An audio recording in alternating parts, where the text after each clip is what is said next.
Hello and welcome to the EnSpirit podcast, where we inspire you to develop and enhance your entrepreneurial talents and skills.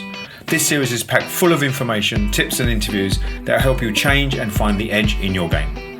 I'm your host, Beju Solanki. I'm a performance psychologist and I've been working with entrepreneurs and business owners for the last 25 years, helping them improve their game. To find out more information about me, please look on all social media platforms, but specifically Clubhouse and Instagram. Before we launch this week's episode, I'd love to tell you about the Change Your Game scorecard. If you're struggling to achieve what you really want and you're not sure where to start, the Change Your Game scorecard will help you identify where you need to improve. Life is a game, and there are 3 core games you need to conquer to succeed in life. That's the inner game, your mindset, your emotions, your thoughts. Your game plan, that's your strategy and your roadmap. And then your outer game, how consistent and persistent you are in taking actions.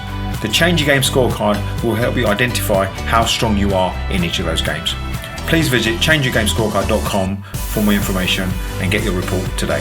Thank you for listening.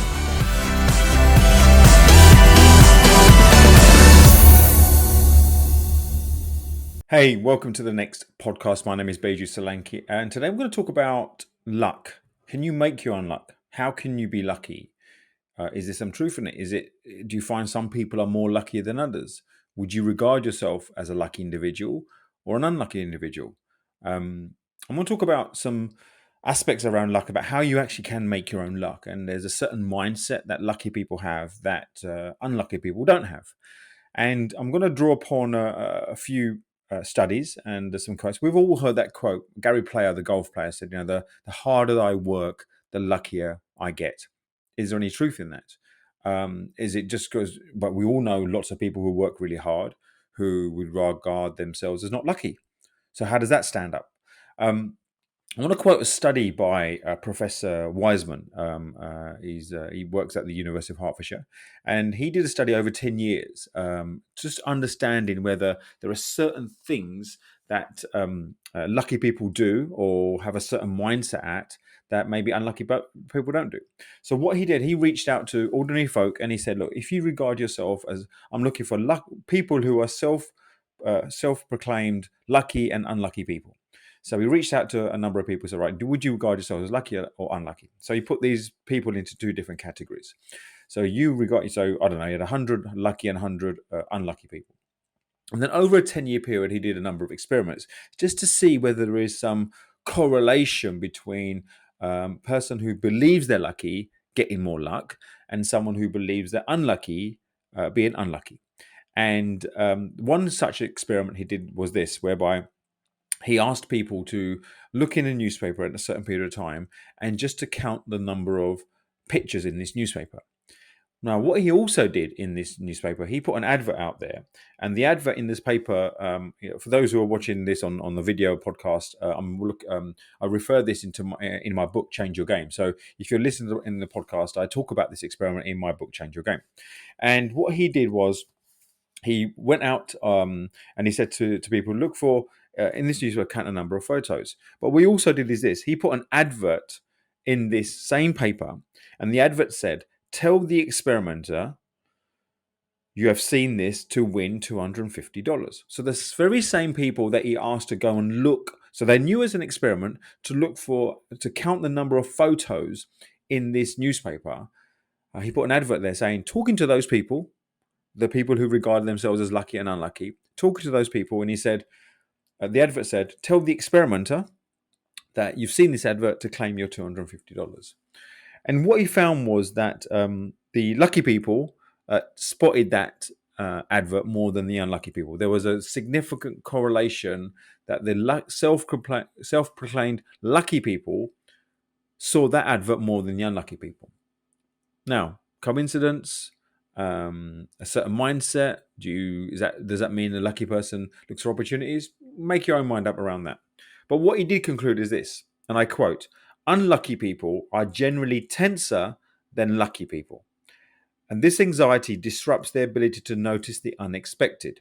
For example, they look through newspapers determined to find certain types of job adverts and miss other job types. So when you feel you're unlucky, you're more tenser, which means you're not allowing the world to give you information that you don't expect. because you feel like, so you make certain assumptions. Well, if I do this, this is going to happen. So what's the point? Whereas a lucky person has more of an optimistic view of life, have a more of an optimistic understanding, and think, actually, do you know what? Who knows? I might take this action. A miracle might occur. Something good fortune would come my way. And it's amazing how the number of people who expect good fortune receive good fortune, and the number of people who don't expect good things to happen to them, good things don't happen. So throughout this 10-year period, he did this study, and he came up with 4 core principles for people who generate good fortune. 4 core principles. Principle number 1, they are skilled at creating and noticing opportunities. So lucky people are skilled at creating and noticing opportunities. Now, we've all heard that phrase, and why do some people get more opportunities than others? Well, if you follow this train of thought, it's not the case. Everybody has opportunities everywhere, but the lucky people, or the self-proclaimed lucky people, tend to notice these opportunities more often than unlucky people. Principle number 2, they make lucky decisions by listening to intuition. Now, whether you call your gut intuition, muscle memory, that little thing inside you think, it's not your mind saying something, it's not your heart, but it's your gut. Your gut instinct says something. What he found that lucky people listen to their gut instinct more. And when you listen to your gut instinct more, your decisions are based on just something what you feel.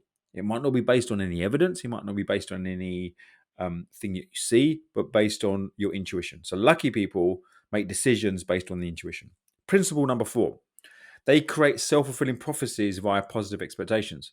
So, I believe I'm going to be lucky. So guess what? I'm going to be lucky. I believe that this is going to be a great day. So guess what? It will be a great day. It's amazing when you start thinking in a certain way, a certain mindset allows you to be more lucky. So wherever you're listening to this podcast now, you might be in the car, you might be walking, you might be at home, wherever you are, ask yourself this question. When you finish this podcast, what kind of mindset can you adopt that allows you to potentially be more lucky? Now, my own conclusion is that we shouldn't attach ourselves to the outcome, meaning when that luck appears or that good fortune, you have no control over, or how it appears. It might appear in a format that you don't expect. But lucky people have that notion of something will happen, and not going to attach myself in terms of how or when that's going to happen.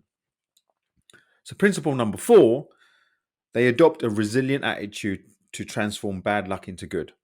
So what he's saying here is lucky people still have bad luck, but what they do is their attitude towards the bad luck, the resilient attitude is, right, how do I turn? There's an immediate mindset towards, how do I turn this into good luck?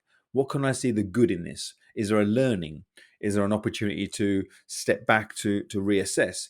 Is there something that I've learned in this failure, in this bad luck, that means I can adopt a different mindset, means I don't experience this kind of bad luck again? So they're the 4 principles that Professor Wiseman talked about that good people, good fortune expect. Now, as a result of this, is there something that we can actually do? What are the do's that we can do? Is there something in practice? There are certain mindsets that we can have, but what are the do's? And he came up with 4 tips for becoming lucky. So again, I talk about this in my book, Change Your Game. And the 4 tips are this, as referring to the 4 principles. Tip number 1, listen to your gut instincts. They are normally right. My invitation to you is this: in your life, how many times have you listened to something? So how many times have you listened to your gut instinct and been wrong? Probably very, very few. But we constantly question our gut instinct sometimes. So when you listen to your gut instinct, they are normally right. That's key number 1.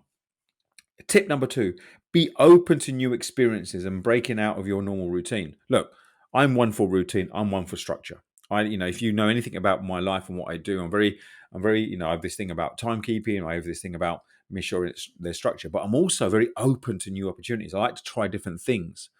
So ask yourself this question: are we scared to try different things in case we fail, or in case we feel, well, how's that going to do something that makes you feel good?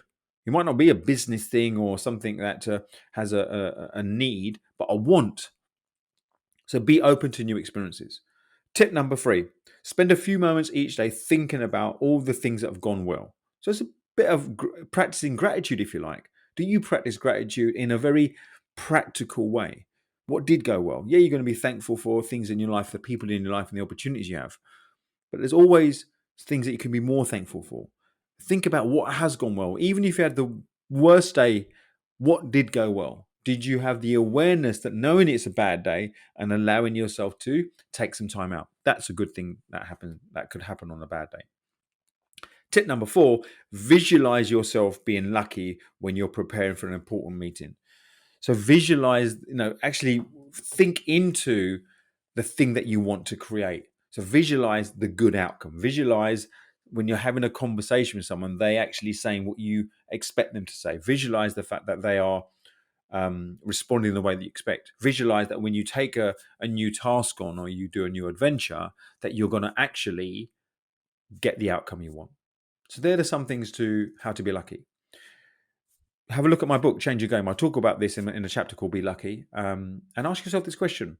Could you be more lucky today? How can you change your mindset and what things you can do?